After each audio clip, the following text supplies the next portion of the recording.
Bersyukur kalau saat ini kita bisa kumpul, walaupun ada beberapa yang belum kenal baru ketemu hari ini. Terima kasih Tuhan pimpin. Saya kemarin tiba dari Amerika di Jakarta bersama istri dan 8 orang yang lain, lalu sore tadi tiba di Denpasar. Baik, pertahankan dalam hidup ini yang paling penting ya, bukan jam doa kita. Banyak orang selalu mengidentikan hubungan kita dengan Papa di surga ditentukan oleh berapa lama kita doa sehari. Itu salah, karena bukan itu. Hubungan kita dengan Papa di surga tidak ditentukan berapa banyak kita beribadah satu minggu. Hubungan kita dengan Papa di surga tidak ditentukan berapa banyak ayat Alkitab yang kita hafal, ya. Bukan dengan berapa persembahan kita beri. Bukan. Hubungan kita dengan Papa di surga itu ditentukan oleh motivasi. Selalu itu. Kita semua ingat waktu Papa di surga mencari pengganti Raja Saul, akhirnya ketemu Daud, terus Samuel datang ke rumah Isai. Daniel masih ingat cerita itu awal minggu atau Samuel diutus cari pengganti Saul? Nggak ingat ya, coba ya. Opakan cerita kamu ingat-ingat, pasti ingat. Begitu sampai di rumah Isai, ya namanya seorang papa, dengar kabar anaknya mau dipilih jadi raja, siapa yang nggak senang? Terus, dan ingat nggak? Lalu Isai ngeluarin siapa? Tunjukkan siapa Dan? Daniel. Menunjukkan siapa waktu itu Isai? Musuh nggak tahu juga. Gimana?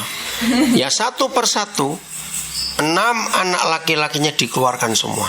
Yang pertama Eliab, namanya badannya besar. Samuel langsung berkata, oh ini cocok ini jadi raja. Nah dari firman itu kita belajar. Begini Papa di surga berfirman, Sam, aku tidak melihat penampilannya. Itu loh. Orang melihat yang di luar, tapi aku melihat yang di dalam. Nah, pegang konsep ini. Motivasi kita itu ada di dalam. Itu yang Papa lihat. Nah, motivasi ini gak bisa dilihat oleh orang lain sebelum 2 hal terjadi. 1, waktu. Ngerti maksudnya? Kita kenal orang baik, berapa waktu kemudian berubah dia. Ngerti gak maksudnya? Ayo ini kalau belajarnya itu. Nah, motivasi itu ditentukan 1 oleh waktu. Nah, itu lama. Waktu itu tergantung. Iya. Kedua, yang bagian dalam ini yang bisa tahu hanya kita dengan Tuhan. Betul nggak? Nggak ada orang tahu. Kenapa sampai terjadi perselingkuhan dalam pernikahan? Karena suami istri nggak saling tahu isi hatinya itu apa. Kenapa dalam persahabatan sampai terjadi saling melukai? Karena nggak ada orang bisa tahu isi hati orang lain kecuali orang itu dengan Tuhan. Ya ingat, ini konsep penting sekali. Maka itu satu-satunya hal yang sangat tidak disukai oleh Tuhan Yesus dan Papa kita di surga. Ayo sampai ingat di perjanjian baru, Tuhan Yesus sering marah kepada siapa? Orang-orang Farisi, ahli Taurat. Kenapa? Karena mereka munafik. Jadi Tuhan itu paling tidak suka dengan orang yang pura-pura. Kalau saya mau katakan hal berikut, bukan berarti menyetujui ya, jangan salah ngerti.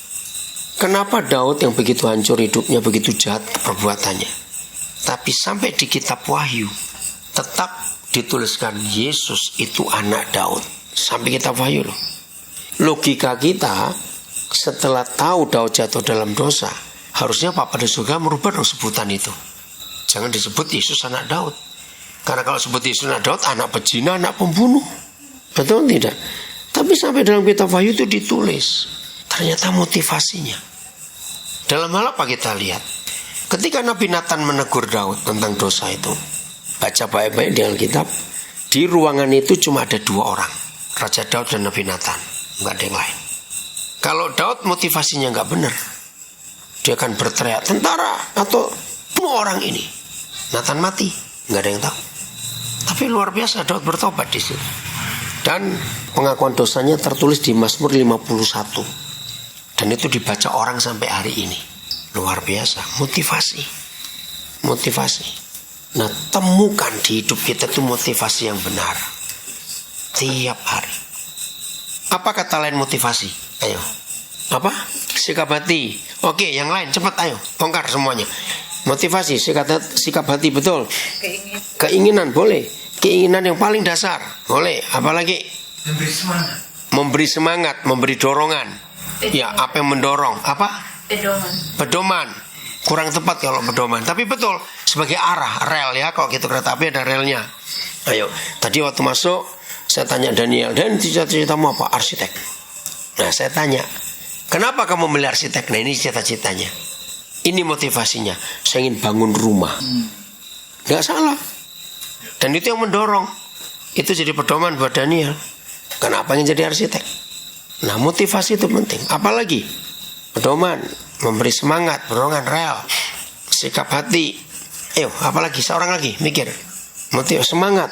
Oke, memberi semangat, betul, sesuatu yang memberi dorongan buat kita. Sesuatu yang menyetir, mengatur arah hidup kita kemana.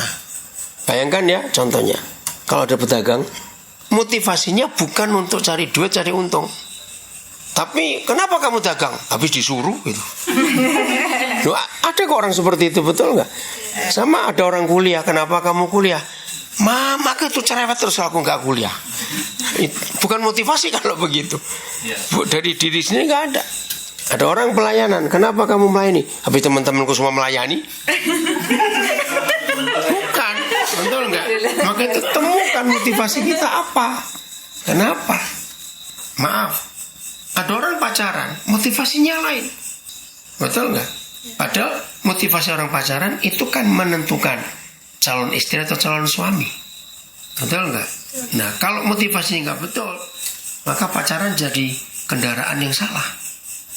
Hanya untuk ganti-ganti pacar, hanya untuk cari teman supaya ada, cari sahabat, sudah rusak sampai ke arah seks. Motivasi.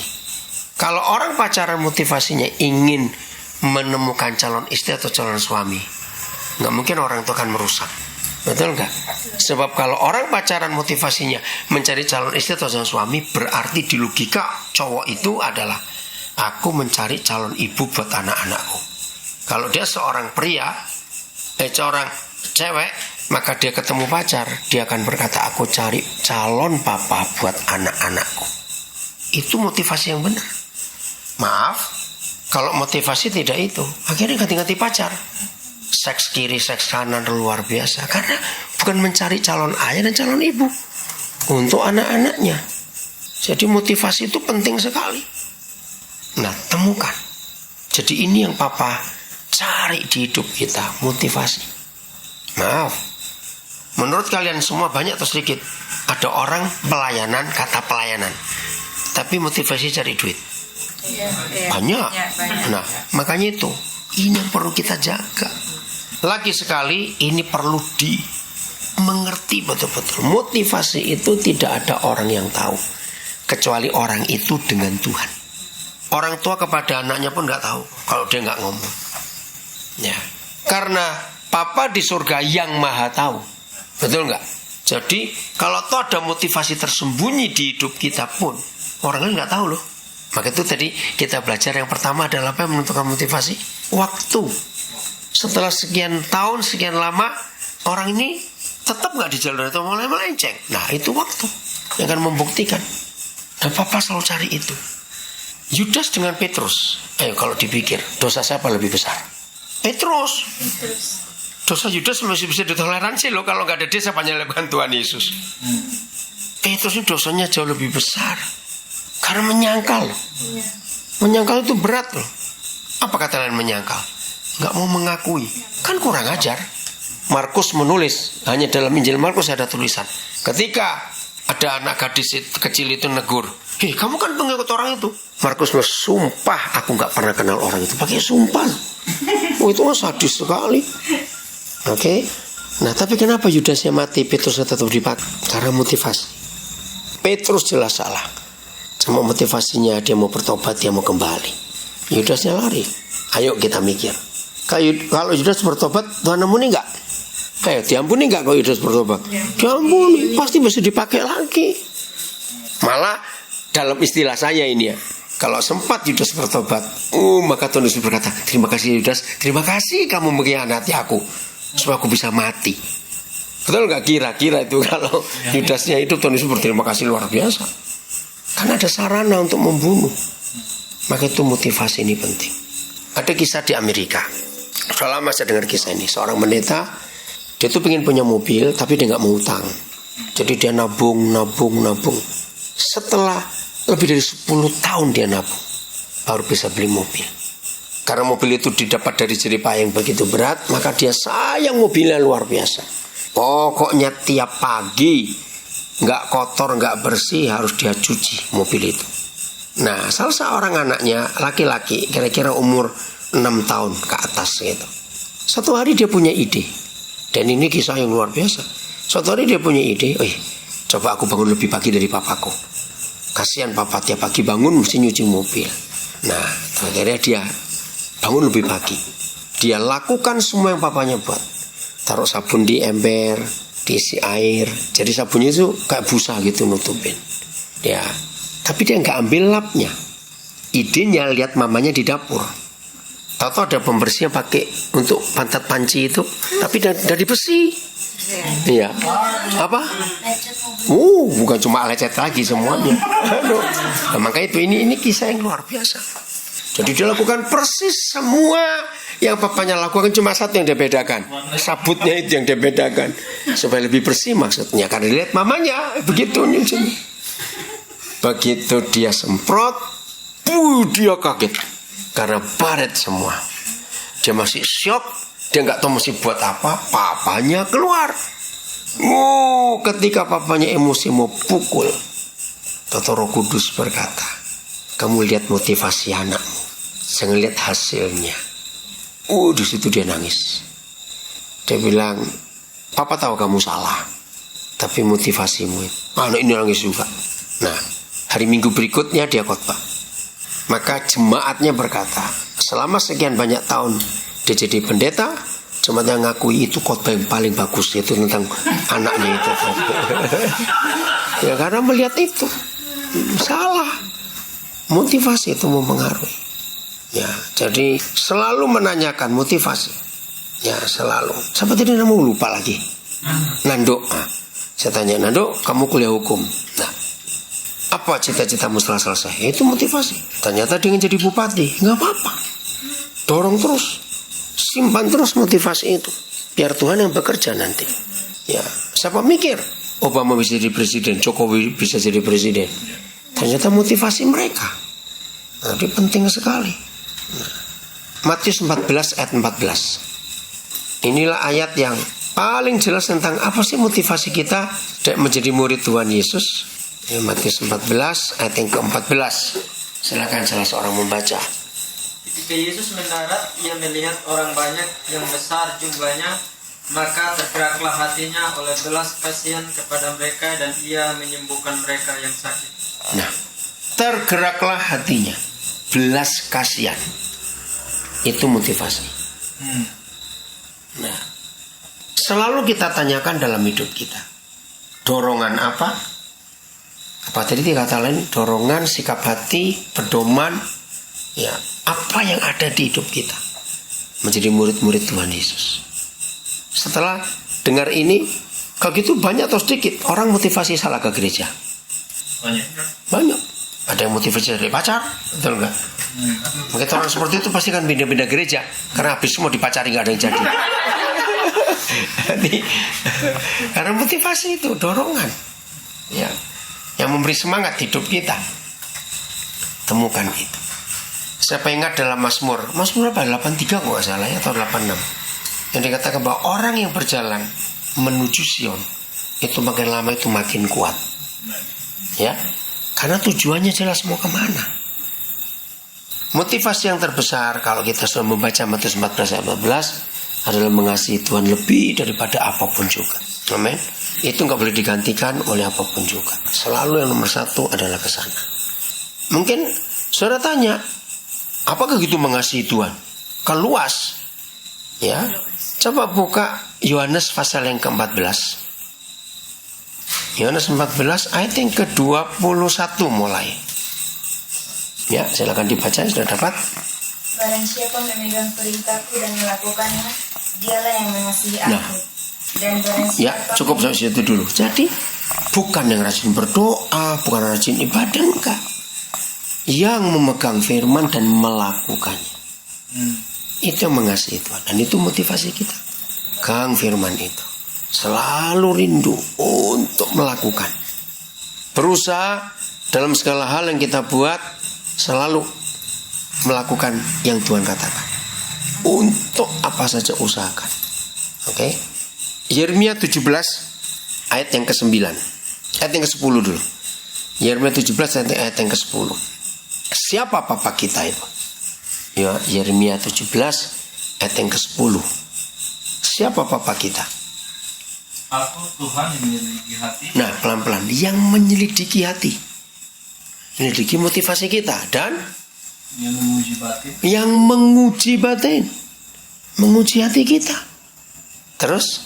Untuk memberi balasan kepada setiap orang setimpal dengan tingkah lakunya. Nah, Setimpal dengan hasil perbuatan.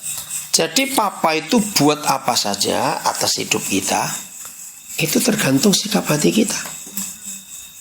Bukan perbuatan kita yang dilihat orang. Bukan. Bisa nggak kita pura-pura membuat yang baik di depan orang? Bisa, sangat bisa. Maka itu yang papa lihat adalah itu, menguji hati, penguji hati. Itu papa kita. Dan penyelidik batin. Wih, keren kata-kata itu.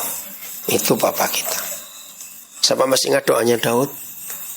Gara-gara ayat ini. Ya, coba buka Mazmur 139 ayat 23 dan 24. Nah, kita harus berani doa seperti ini demi menjaga motivasi kita. Karena sebagai manusia kita banyak nyelewengnya nggak, namanya manusia ini. Sangat banyak.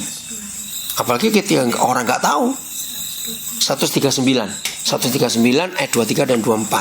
Selidikilah aku ya Allah, Nah, dan selidikilah aku ya Tuhan, dan kenalah hatiku. hatiku. Terus Ujilah aku ujilah aku. dan kenalah pikiran-pikiranku. Terus Lihatlah apakah jalanku serong, dan tuntunlah aku di jalan yang kekal. luar biasa. 139 23 24 sampai 25 ya. Enggak 24 aja, 24. Nah, ini loh, manusia itu jahatnya seperti ini. Sering kali kita ini sudah nyimpang tapi nggak sadar, betul nggak? Manusia kok. Maka itu kita harus berdoa seperti Daud. Uji, selidiki. Ada yang serong nggak di hidupmu ini? Karena kita nggak tahu. Ya, Mazmur 26 ayat 2, ayat 2 dan 3. Mazmur 26 ayat 2 dan 3.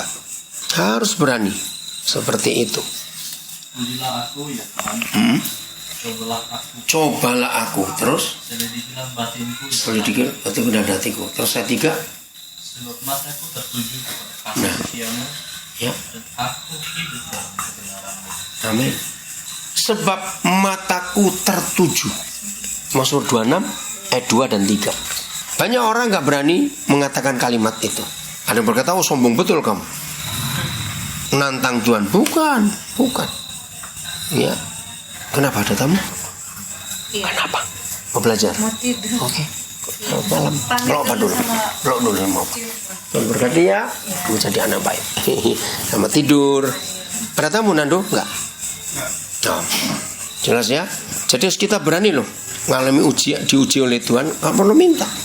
Lagu itu digubah oleh pendeta Niko tahun 90 berapa lupa. Ujilah aku Tuhan, cobalah aku Tuhan. Kira-kira di ruangan ini masih ada yang nggak berani nggak nyanyi lagu itu? Iya, harus. Bukan berarti kita nantang, bukan berarti sombong, tidak. Karena ada perbedaan dengan doa Bapa kami. Dalam doa Bapa kami katakan, dan janganlah membawa kami dalam pencobaan, tapi lepaskanlah kami dari yang jahat. Itu beda. Secara kebenaran Tuhan bedanya adalah Tuhan tidak pernah mencobai kita. Dia menguji, beda loh. Mencoba dan menguji itu beda. Mencoba itu unsurnya menjatuhkan. Kalau menguji itu supaya kita tahu kita mampu, taat atau tidak. Bedanya di situ. Jadi doa Bapa kami betul. Jangan bawa dalam pencobaan. Karena itu jebakan iblis.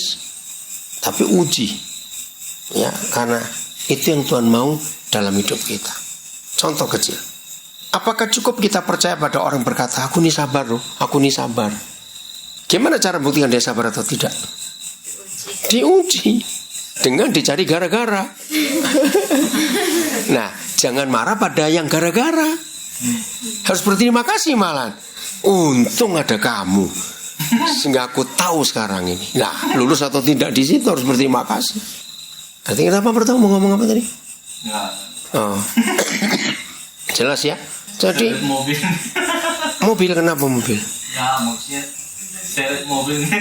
Oh, syaratnya makanya itu ujian. Iya, toh. Bukan cobaan. Hal yang kedua, artinya begini. Itu bicara soal kelas kita. Semua kita pernah di SMP atau SMA gitu ya. Lihat itu anak-anak yang masih pelajar.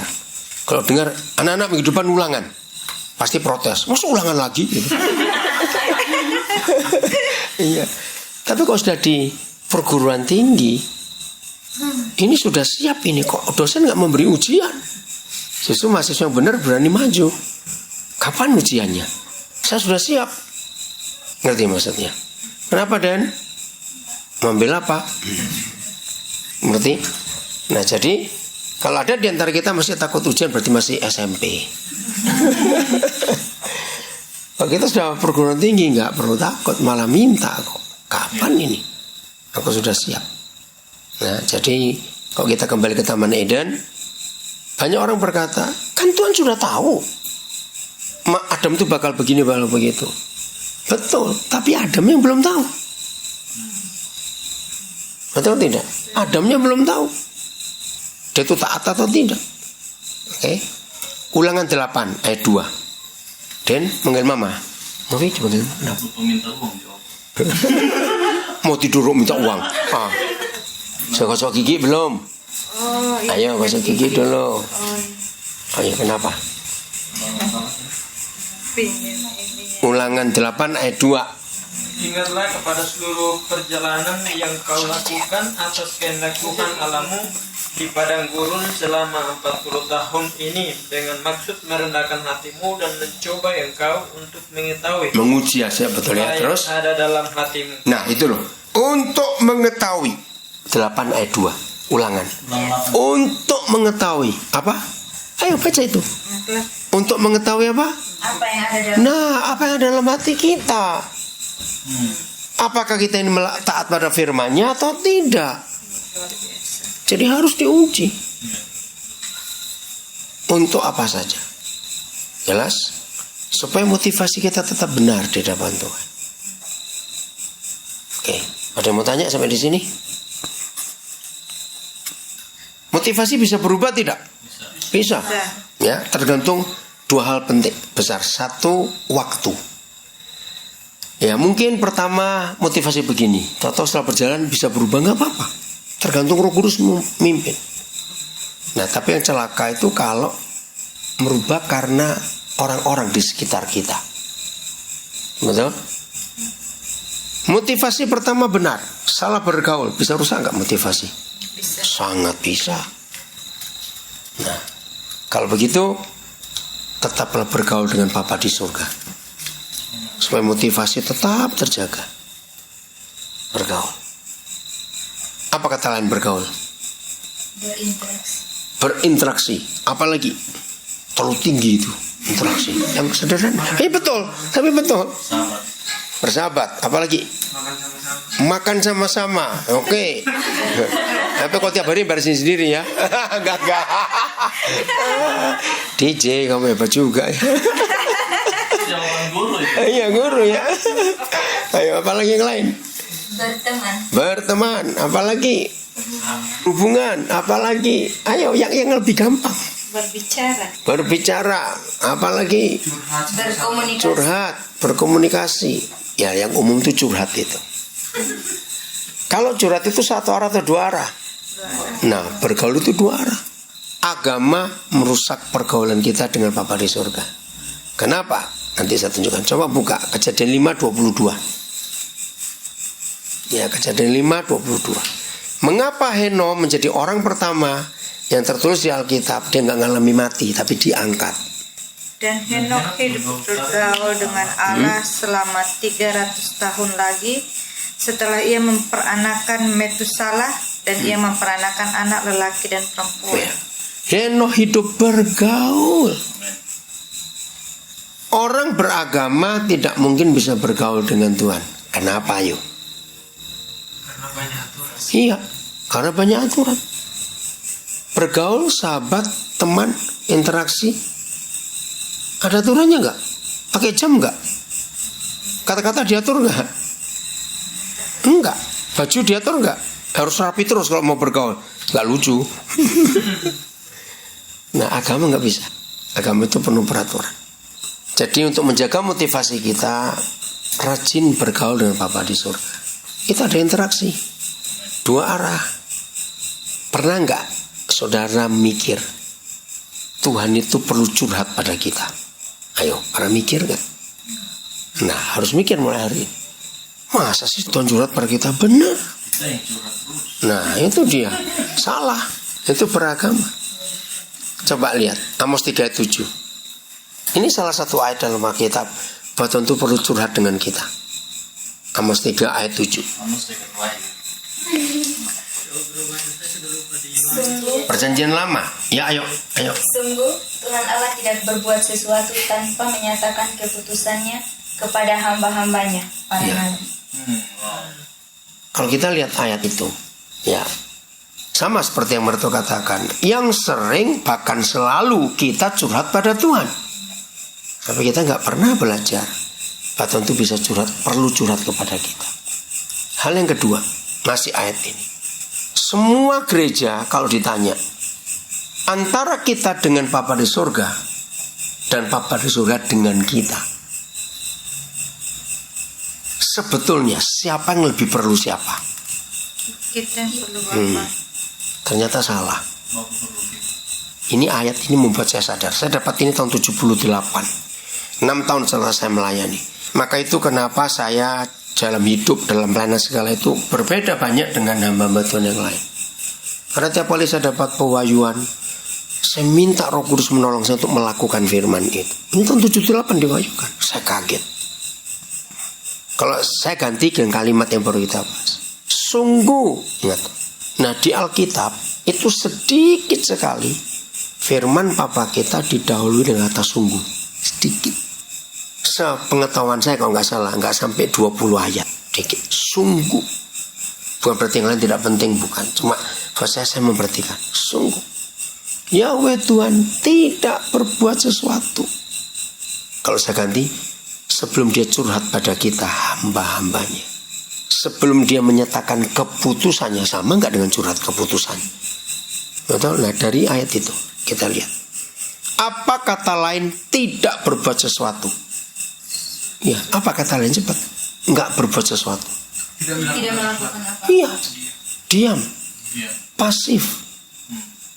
Boleh nggak saya ganti kata gagal? Iya. Orang dia nggak gagal. Wih, ngeri. Dan ingat, di dunia hanya ada 2 kuasa, Tuhan dan setan. Nah, ini masalahnya. Kalau Tuhan diam, yang bergerak siapa? Ya sudah. Pertanyaannya, kenapa Tuhan diam? Kembali, karena hamba-hambanya ini rekan sekerjanya nggak bisa diajak curhat. Makanya dia diam. Nah, kalau begitu, Tuhan perlu kita nggak? Perlu. Sangat. Mau kesaksian di mobil tadi, kan saya baru ketemu apa Tante Novi, Kak Novi, saudara panggil itu di mobil. Dia bilang, kalau Tuhan nggak pakai merto untuk datang, berarti sudah mati. Iya toh. Sampai kaget dari saya tanya, loh, siapa beritahu? Nggak ada, tiba-tiba Tuhan suruh. Nah itu. Jadi Tuhan itu perlu kita untuk menyelesaikan pekerjaannya di bumi. Jadi bukan cuma kita yang perlu Tuhan, Tuhan yang perlu kita. Pokoknya mulai hari ini setelah kita tahu ayat ini, setiap kali Tuhan gagal nggak bekerja, berarti setan bekerja. Yang salah pasti kita, hamba-hambanya. 1 Korintus 3:9. Siapa kita di hadapan dia? Itu sampai dia perlu curhat kepada kita. 1 Korintus 3:9.